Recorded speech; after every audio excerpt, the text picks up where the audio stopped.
Wellness Warriors, many of you know that I fast every day, so I do one meal a day. And yet, I continue to say not to use fasting as a weight loss method.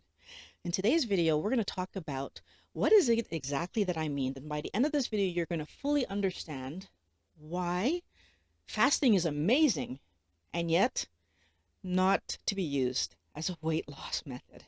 If this is the first time you're meeting me, my name is Vala Trivera. The reason that I make these videos is because I want you to understand that when mental health and physical health are working well together, that's when we have that overall sense of well-being. If this is something that you're working on, subscribe because I make new videos every week. Fasting is the period of time when we are not eating. And so technically that means that every one of us fasts overnight while we're sleeping, anywhere from 4 to 8 hours. However, to get the benefits of fasting, you actually need to pass the point where your body is processing food intensely. And what that means is the period of time that it takes your body to get the food to the large intestine. So that's about 6 to 8 hours. That period of time is when, internal processes like autophagy, apoptosis can start to happen. It takes a full 36 hours for the food to be completely processed. And by that, I mean by the time the food is exiting the body. So with an 8-hour fasting, 16-hour feeding window, technically, we don't have enough time to get into fat burning, which if you're doing fasting for weight loss, that would be what you'd be aiming at. It takes 12 hours for our body to start burning fat for fuel once we stopped eating. Now, since it takes 12 hours for us to start burning fat after we've had a meal, that means that if you have an 8-hour fasting window and then your feeding window resumes, you don't actually get into fat burning mode. So we would have to add another 4 hours to that fasting window to start the fasting process. So then let's look at what happens when we have a 12-hour fasting window and then a 12-hour feeding window. The problem there is that I still don't have enough time for my body to get any real fat burning happening. So even if I'm doing 2 meals, one at 8 and one at 12, I'm not fully benefiting from that 12 hours in between like I could be.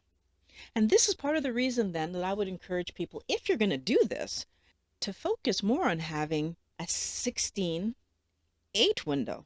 Why? Because that 16 hours of fasting that you're going to do there, even though I'm still having 2 meals, possibly 3 in that 8-hour window, is going to be better for me because I'm going to have a good 4 hours of fat burning happening. And I'm also going to have, a good 8 hours of possible apoptosis, possible autophagy happening. Now, of course, I can get even more benefits of my fasting window by increasing it to an 18-6 or a 20 hours fasting, 4 hours eating window, or even a 1 meal a day situation like what I do, which means I have 23-ish hours where I'm fasting.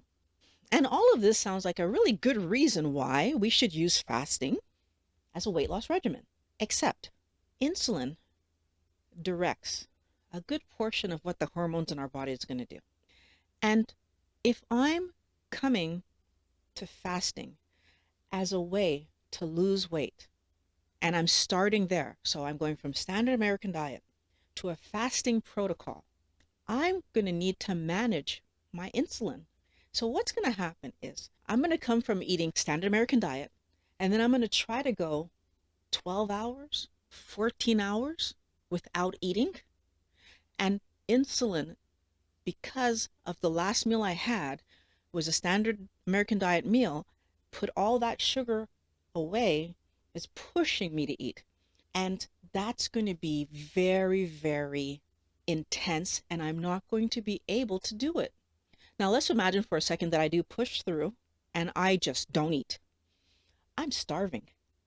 And if when I have my meal, have a standard American diet meal, this cycle that I'm doing there, I'm not going to be able to do it. But what happens if I choose to start this process with a healthy ketogenic lifestyle? If I try to do fasting, so now I'm pushing myself to fast because it's not a natural thing that came to me over time. If I'm not sure that I'm doing 20 grams of carbs or less, then what's going to happen is, even though I'm on a weight loss trajectory right now because I've taken my carbs down from 350 to 40 or 80 or even 100 grams of carbs, and I am absolutely losing weight. If I'm not at 20 or less, I still am going to be in a situation that when I eat that meal, my carbohydrates are being put away as fat, even though I'm losing.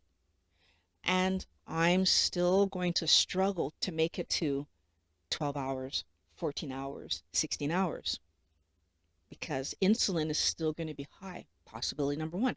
But possibility number two, what happens when I am at 20 grams? So I'm tracking and I'm measuring and I'm doing everything I'm supposed to do. 20 grams of carbs or less. However, I have so much insulin resistance, I have so much metabolic damage that in actuality, I'm still putting away a good amount of carbohydrate because even though I'm at 20, maybe I need to be less than 20. But I don't know yet because, again, I'm still on a nice downward trajectory. My body wasn't ready to do this yet. When I try to fast, I'm still going to struggle. My body's still going to be pushing me to get food. I'm going to find this really hard. Wellness warriors, what I need you to understand is that if I try to force myself to do something that my body isn't ready for yet, it will fight me. It's going to push back, and I'm going to find myself, maybe sometimes I'm strong enough to push through, but other times I end up eating. And now I'm in this struggle that I'm having with myself where rather than comfortably doing a healthy ketogenic lifestyle where I'm focusing my attention on tracking and making sure I'm keeping everything under 20, and eventually over time, if I do this well, if I need to be lower, I'm going to know because I'll see it in the tracking and in my weight loss and in my measurements and in all the positive things I do for myself to do keto appropriately. Eventually, if I do everything appropriately, which means eating 20 grams of carbs or less, only eating when I'm hungry, stopping eating when I'm satiated, and choosing good quality, low glycemic vegetables, good quality protein sources, and the fat that comes along with it, what ends up happening is that over time, I will notice that that first meal that I'm going to eat, I'm just naturally not hungry. My meal gets pushed back. For some people, they eat that meal and then they're just not hungry for the rest of the night. So their meals get pulled forward. But at the end of the day, what happens is that that feeding window naturally shortens itself because we're not feeling as hungry because we're giving our body the clean, good quality energy sources that it needs. And by doing that, that feeding window naturally compresses itself. And why that's so important is that I didn't force myself into a fasting state. And because I didn't force myself, it was comfortable for me to do. Because it was comfortable for me to do, it's actually sustainable. One of the reasons that I ask people to pay attention to the pattern of eating and let it happen naturally, and then rather than open the gap doing one meal 8 a.m., one meal 8 p.m., close the gap so that what happens is your feeding window gets shortened, is because we understand at that point that eating a healthy ketogenic lifestyle along with fasting gives our body the best chance to repair the damage that we did while we were eating standard American diet. But here's the part that's interesting, guys. I'm not forcing myself to fast so that I'm getting my calorie number down. I'm fasting because my body's already in a position where it's satiated by the amount of energy that I'm already eating, and all I'm doing is making those meals a little closer together. And to put some more perspective on this for you, when I lost all of my weight, all of it, I was doing two meals, so not one, and I was still eating more energy than I ended up eating later on in my process. Because the calorie information, which I know everybody wants to talk about calories, that didn't come down till much later. And why did it come down? I didn't need as much energy to fuel this. And even with my calorie numbers down sometimes, my calorie numbers are very high on other times because it depends on what Violet's doing. If I'm not doing much, My energy intake is not that much. But when I'm running around and doing a lot, I can have days, weeks in a row where my calorie intake is high and my weight does not move. I don't end up gaining weight. What I really want you to do, Wellness Warriors, is rather than force your body to fast, listen to your body. By listening to your body, you will get to the point where fasting might make sense for you. And it might not be one meal a day like me, it might be 2 meals a day, right? At the end of the day, though, it's going to not be 6 meals a day if you're doing a healthy ketogenic lifestyle. And that is important because insulin being deployed 6 times a day absolutely pushes us to eat more. Because insulin being deployed, whether I ate a small amount of carb or a large amount of carb, I still ate carb, which means that reaction is going to be higher than if I hadn't had any carbohydrates on the plate, which means my body is being pushed to store fat on some level. I want you guys to prioritize health over taste, and I want you to find your entertainment from doing healthy things like see friends, do activities, pick up a hobby. Let your entertainment be things that are unrelated to food. If you know someone who can benefit from this message, please share the video. That's going to help more people to see this information. There's some videos on the screen right here that are going to help you to improve your health.